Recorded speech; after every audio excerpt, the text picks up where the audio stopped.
नमस्ते बच्चों। पिछले वीडियो में हमने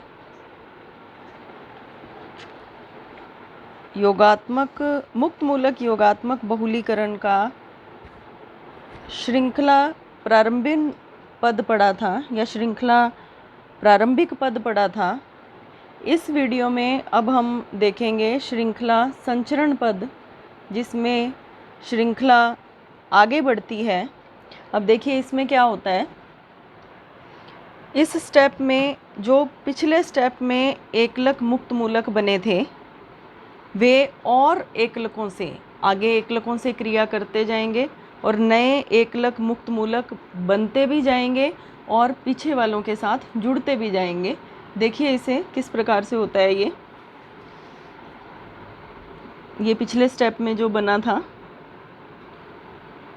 एकलक मुक्तमूलक,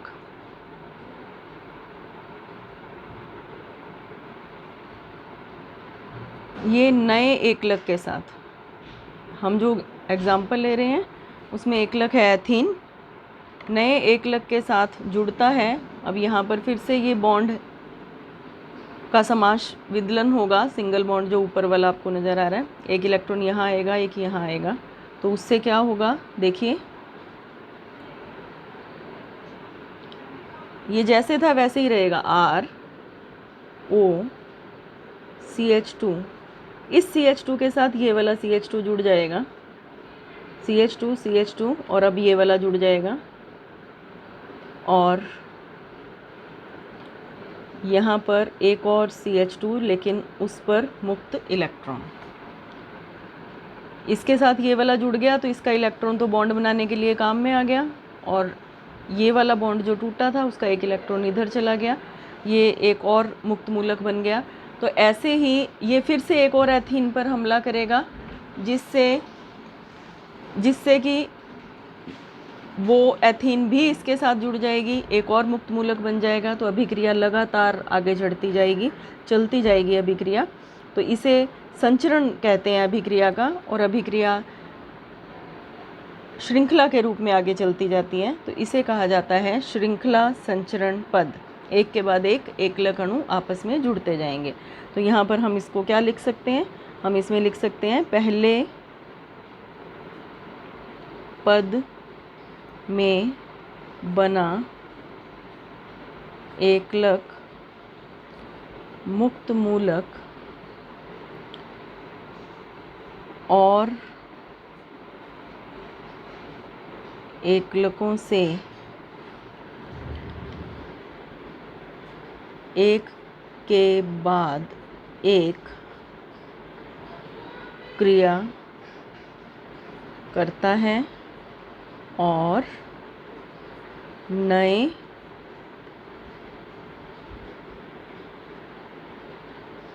अणु जुड़ते जाते हैं। ये था श्रृंखला संचरण पद। अब हमें करना है स्टेप 3, श्रृंखला समापन पद। श्रृंखला समापन पद। श्रृंखला समापन पद में एक बात और ध्यान रखें कि ये जो पहले वाले दोनों स्टेप हैं, फर्स्ट स्टेप और सेकंड स्टेप, ये तब तक चलते रहते हैं जब तक कि एकलक अणु उसके अंदर पड़े रहेंगे, या आप कहें कि अभिकारक पड़ा रहेगा, उपलब्ध रहेगा, तब तक वो दोनों स्टेप चलते रहेंगे। जब अभिकारक समाप्त होना शुरू हो जाएगा, ये एकलक कम होने शुरू हो जाएंगे, तब उसके बाद श्रृंखला ख़त्म होनी शुरू हो जाएगी, श्रृंखला का समापन पद आ जाएगा। तो जो श्रृंखला का समापन पद है उसका मतलब ये है कि मूलक आपस में क्रिया करेंगे। हम यहाँ लिखते हैं जब एकलक अणु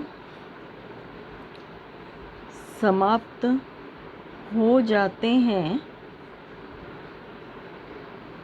तो मूलक आपस में क्रिया कर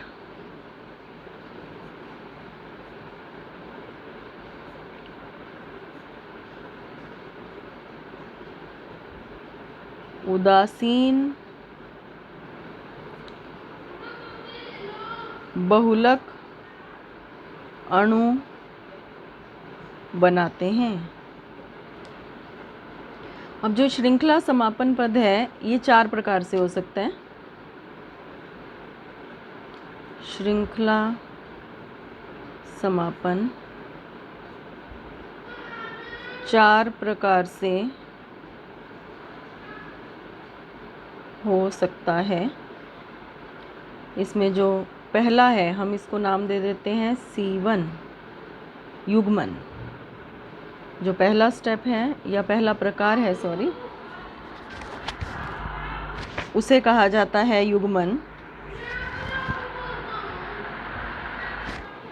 इसमें 2 मुक्त मूलक युक्त बढ़ती हुई बहुलक श्रृंखलाएं आपस में जुड़ जाती हैं। जैसे ये ऊपर हमने श्रृंखला पढ़ी, इसको बहुलक श्रृंखला बोलते हैं। ये आपस में जुड़ जाती हैं और उदासीन बहुलक अणु बन जाता है। अब देखिए इसमें मुक्त मूलक युक्त 2 श्रृंखलाएं आपस में जुड़ जाती हैं। अब ये जो ऊपर हमने श्रृंखला बनाई थी उसी को एज इट इज़ नीचे लिखा है। यही श्रृंखला हम उल्टी करके फिर से लिखेंगे क्योंकि हम 2 श्रृंखलाओं की बात कर रहे हैं। CH2 CH2 CH2 CH2OR। अब इसमें क्या होता है कि जब बहुलक बनते हैं तो N अणु भाग लेते हैं। अब इसमें RO एक साइड पर रहेगा, एक एकलक CH2 एक साइड पर रहेगा। ये जो बीच वाले CH2 हैं इनकी संख्या कुछ भी हो सकती है, कितने भी हो सकते हैं। हम मान लीजिए इसको मान लेते हैं N1।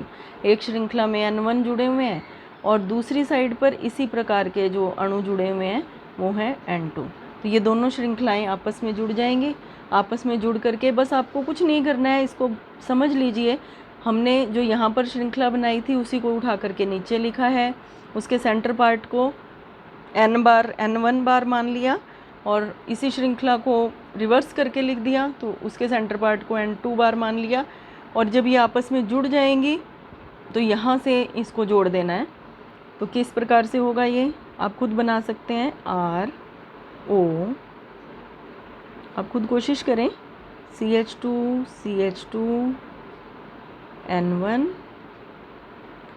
फिर से CH2 CH2 और अब ये वाला CH2 आ गया। अब CH2 CH2 जो हो जाएगा N2, अब ये हो जाएगा CH2OR। ये बन जाएगा बहुलक अणु। तो इस प्रकार से श्रृंखला का समापन हो सकता है जिसमें युग्मन होता है, मुक्त मूलक युक्त 2 श्रृंखलाएं आपस में जुड़ जाती हैं। इसके बाद जो अगली विधि है वो है असमानुपात, जिसमें हाइड्रोजन का स्थानांतरण होकर के उदासीन अणु बनते हैं। अब हाइड्रोजन का स्थानांतरण किस प्रकार से होता है देखिए, जैसे हमने पिछले स्टेप में लिखी थी ये 2 श्रृंखलाएं, बिल्कुल वैसे ही एक श्रृंखला इस तरफ से और एक इस तरफ से हम इसको लिख लेते हैं। एक में N1 अणु रिपीट हो रहे हैं, एक में N2 रिपीट हो रहे हैं। उसमें ये दोनों श्रृंखलाएं यहाँ से जुड़ गई थी। यहाँ पर क्या होगा, हाइड्रोजन का स्थानांतरण होगा। ध्यान रखें किस हाइड्रोजन का होगा और कहाँ होगा, ये आपको ध्यान रखना है। तो इसके लिए आप देखें कि ये जो मुक्त मूलक के साथ वाला कार्बन है इसमें 2 हाइड्रोजन है CH2। एक हाइड्रोजन यहाँ से निकल करके यहाँ चला जाता है। यहाँ ये श्रृंखलाएं आपस में नहीं जुड़ेंगी, यहाँ चला जाएगा और क्या होगा उसको देखिए। RO CH2 CH2 N1। अब यहाँ से एक हाइड्रोजन निकल चुका है CH। अब एक हाइड्रोजन जब निकल गया तो इसका मतलब इसकी वैलेंसी कम हो रही है, तो उसको बैलेंस करने के लिए यहाँ डबल बॉन्ड प्लस एक हाइड्रोजन इधर चला गया तो ये हो जाएगा CH3 CH2 CH2 CH2 N2 bar OR।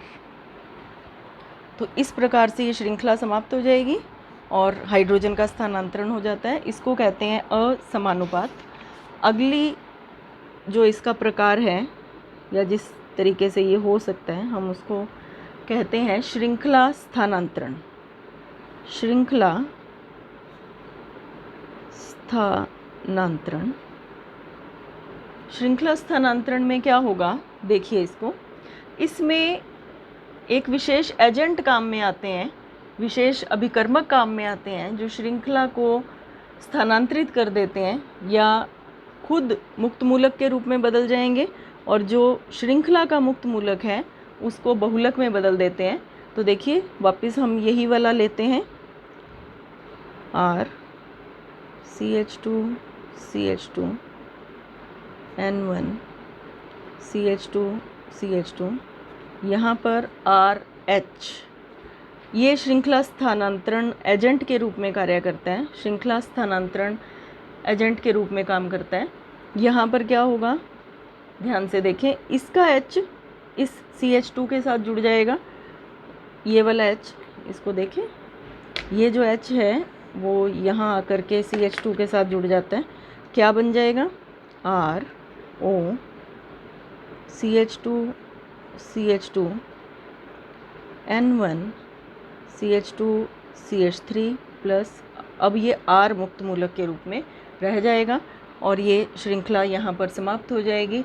यहाँ पर जो RH है वो किसका कार्य कर रहा है, हम इसको कहते हैं श्रृंखला, इंग्लिश में इसे चेन ट्रांसफ़र एजेंट कहते हैं और हिंदी में कहते हैं श्रृंखला अंतरण कर्मक, श्रृंखला अंतरण कर्मक कहा जाता है इसे। और ये जो श्रृंखला अंतरण कर्मक होते हैं ये एकलक खुद भी हो सकता है, प्रारंभिक पदार्थ जो पेरोक्साइड शुरू में हुए थे वो भी हो सकता है, या फिर विलायक जिसमें अभिक्रिया करवाई जा रही है वो भी हो सकता है। तो जो श्रृंखला अंतरण कर्मक है वो क्या क्या हो सकते हैं, एकलक हो सकता है या प्रारंभिक पदार्थ हो सकता है या फिर वो हो सकता है विलायक, इनमें से कुछ भी हो सकता है। तो वो इसमें चेन ट्रांसफ़र एजेंट या श्रृंखला अंतरण कर्मक का कार्य करते हैं। इसके बाद जो अगला है इसका प्रकार समापन का, वो है निरोधक। निरोधक वे पदार्थ होते हैं, इनहिबिटर्स बोलते हैं इनको इंग्लिश में, निरोधक वे पदार्थ होते हैं जो अभिक्रिया को बीच में ही रोक देते हैं या मुक्त मूलकों को वहीं पर ब्लॉक कर देते हैं, तो वो निरोधक होते हैं। ये वो रासायनिक पदार्थ हैं जो सक्रिय मुक्त मूलक के साथ जुड़ जाते हैं। वे रासायनिक पदार्थ जो सक्रिय मुक्त मूलक के साथ जुड़ जाते हैं। आपको बस इनके एग्जाम्पल ध्यान रखने हैं, कौन कौन से पदार्थ हैं जो निरोधक के रूप में काम में आते हैं, आपसे परीक्षा में पूछा जाता है। हाइड्रोक्विनोन, इन एग्जाम्पल्स को अच्छी तरह याद रखें। Nitrobenzene, nitrobenzene, dinitrobenzene, dinitrobenzene,